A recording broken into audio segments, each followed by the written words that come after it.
चाहे 10,000 लोगों को खाना खिलाना हो या 1,00,000 लोगों को। कल्पना कीजिए, एक ऐसा भोजन का पात्र हो जिसमें से इतने लोगों का भोजन अपने आप मिल जाए। महाभारत में ऐसे ही एक भोजन के पात्र का वर्णन है। वनवास के समय द्रौपदी के पास ऐसा ही एक दिव्य पात्र था, अक्षय पात्र, जिसमें से जितना मन चाहे उतना भोजन प्राप्त किया जा सकता था।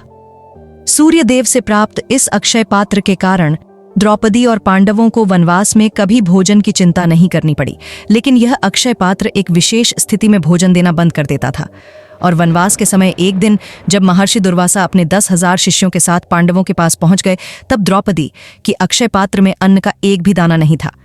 महर्षि दुर्वासा को ऐसे समय जाने को कहना जब द्रौपदी के अक्षय पात्र में भोजन न हो, इसके पीछे भी दुर्योधन की चाल थी।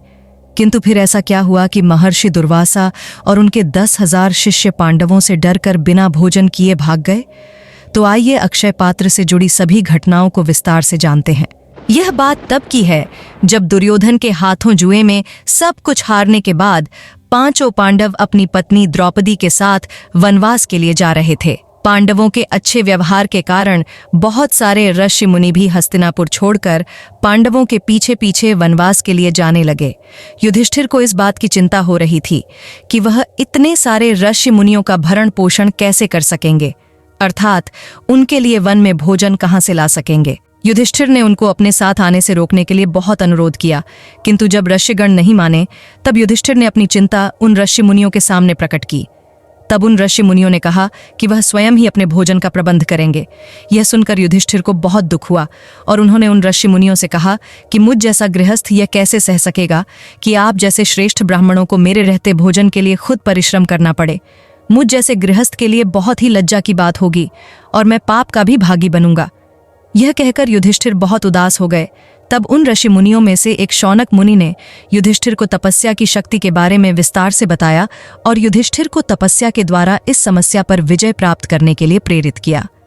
तब युधिष्ठिर वहां से अपने पुरोहित धौम्य मुनि के पास गए और उनको प्रणाम करके अपनी समस्या बताई।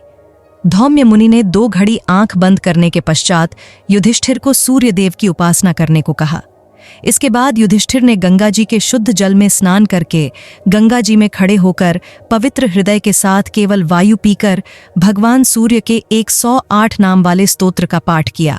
युधिष्ठिर ने भगवान सूर्य की महिमा का बहुत प्रकार से वर्णन किया। तब भगवान सूर्य ने प्रसन्न होकर युधिष्ठिर को दर्शन दिया और बोले, धर्मराज, तुम जो कुछ चाहते हो वह सब तुम्हें प्राप्त होगा। मैं 12 वर्षों तक तुम्हें अन्न प्रदान करूंगा। हे राजन, यह तांबे का पात्र लो। हे युधिष्ठिर, तुम्हारे रसोई घर में इस पात्र से फल, मूल, खाने योग्य अन्य वस्तुएं और साग आदि जो 4 प्रकार की भोजन सामग्री तैयार होगी, वह तब तक अक्षय बने रहेगी, अर्थात खत्म नहीं होगी, जब तक द्रौपदी स्वयं भोजन न करके भोजन परोसती रहेगी। आज से 14वें वर्ष में तुम अपना राज्य पुनः प्राप्त कर लोगे। इतना कहकर भगवान सूर्य वहीं अंतर्धान हो गए। इस अक्षय पात्र को पाकर युधिष्ठिर गंगा जी के जल से बाहर निकले।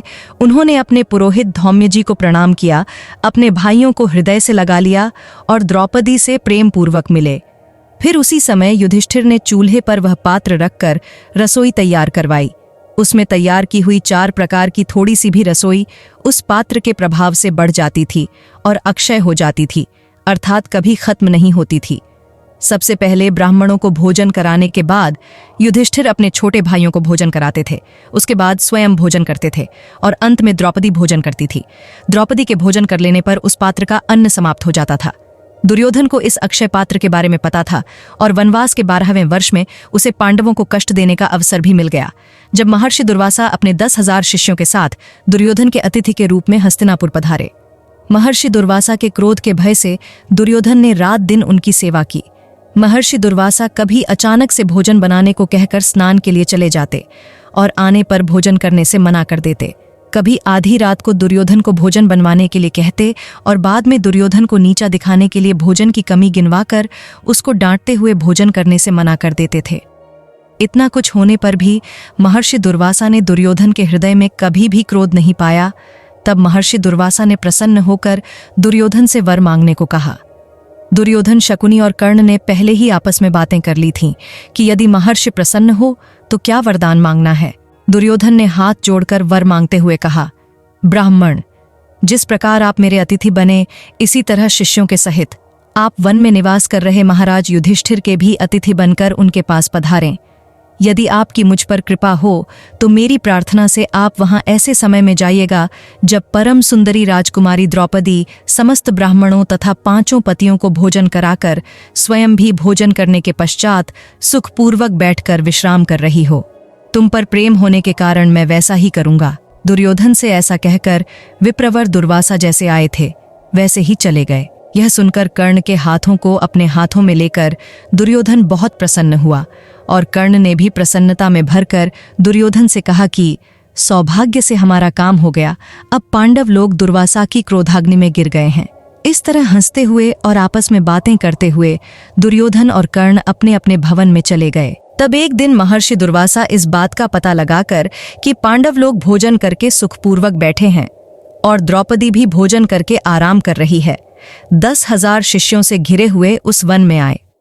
राजा युधिष्ठिर महर्षि दुर्वासा को आते देख भाइयों सहित उनके स्वागत के लिए गए। युधिष्ठिर ने महर्षि दुर्वासा की विधि पूर्वक पूजा की और स्नान के पश्चात भोजन के लिए आमंत्रित किया। तब दुर्वासा मुनि अपने शिष्यों के साथ स्नान के लिए चले गए। इसी समय युवतियों में श्रेष्ठ पतिव्रता द्रौपदी को अन्न के लिए बड़ी चिंता हुई। जब बहुत सोचने विचारने पर भी उसे अन्न मिलने का कोई उपाय नहीं सूझा, तब वह मन ही मन भगवान श्री कृष्ण चंद्र का स्मरण करने लगी। हे कृष्ण, हे महाबाहु श्री कृष्ण, हे देवकी नंदन, हे अविनाशी वासुदेव, मैं तुम्हारी शरण में आई हूं। यदि तुम मेरे रक्षक हो तो मुझ पर सारी विपत्तियां टूट पड़े तो भी मुझे उनसे भय नहीं है। भगवान, पहले कौरव सभा में दुशासन के हाथ से जैसे तुमने मुझे बचाया था, उसी प्रकार इस वर्तमान संकट से भी मेरा उद्धार करो। द्रौपदी के इस प्रकार स्तुति करने पर भक्तवत्सल भगवान केशव को यह मालूम हो गया कि द्रौपदी पर कोई संकट आ गया है। फिर तो शैया पर अपने पास ही सोई हुई देवी रुक्मिणी को छोड़कर तुरंत वहां आ पहुंचे। भगवान को आया देख द्रौपदी को बड़ा आनंद हुआ। उसने उन्हें प्रणाम करके दुर्वासा मुनि के आने आदि का सारा समाचार कह सुनाया। तब भगवान श्री कृष्ण ने द्रौपदी से कहा, कृष्ण, इस समय मुझे बड़ी भूख लगी है। मैं भूख से अत्यंत पीड़ित हो रहा हूं। पहले मुझे जल्दी भोजन करा, फिर सारा प्रबंध करती रहना। उनकी यह बात सुनकर द्रौपदी को बड़ी लज्जा हुई। वह बोली, भगवान, सूर्य नारायण के दिए हुए पात्र से तभी तक भोजन मिलता है जब तक मैं भोजन न कर लूं। आज तो मैं भी भोजन कर चुकी हूं, अतः अब उसमें अन्न नहीं रह गया है। यह सुनकर कमल नयन श्री कृष्ण ने द्रौपदी से फिर कहा, कृष्णे, मैं तो भूख और थकावट से आतुर हो रहा हूं और तुझे हंसी सूझती है। यह परिहास का अर्थात हंसी का समय नहीं है। जल्दी जा और पात्र लाकर मुझे दिखा। इस प्रकार हट करके भगवान ने द्रौपदी से पात्र मंगवाई।